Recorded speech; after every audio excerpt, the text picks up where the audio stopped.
Председателот на СДСМ Венко Филипче на денешната пресконференција ја информираше јавноста дека партијата формира нов антикорупцијски тим како дел од програмата Нова сила, со јасна цел системски да се разобличуваат коруптивните шеми и злоупотребите на актуелната власт, кои ќе се објавуваат секој ден во форма на бомби.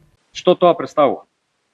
Професионален тим, советници, експерти во областа на правото, во областа на финансиите. Што ќе работи овој антикорупцијски тим? Тоа што го гледаме овие денови.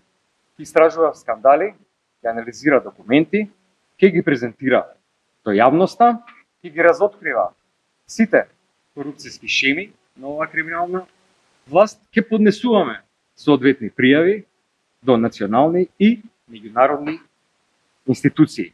Ние ги спремивме новите бомби 2.0. Најавам дека утре следува нов скандал, нова корупцијска шема, се членови на владеачката гарнитура. За се имаме докази, имаме документи, ќе ги прикажеме во јавност.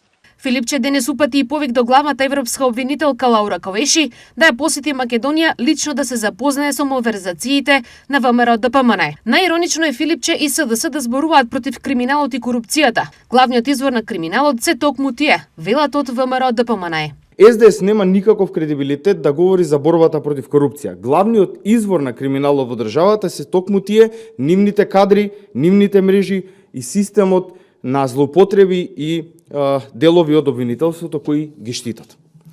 Овој настав на СДС, односно на Филипче, е уште едно политичко харикири. Обид да се испере нешто што не се пере ниту во топла, ниту во ладна вода. Колку и да се сликаат во бело, црните страници што ги оставија никогаш нема да бидат чисти. Затоа граѓаните не треба да бидат доведени до заблуда. Кога СДС дели лекции за корупција, тоа е најдобар доказ дека тие се последните кои имаат право да го зборуваат тоа.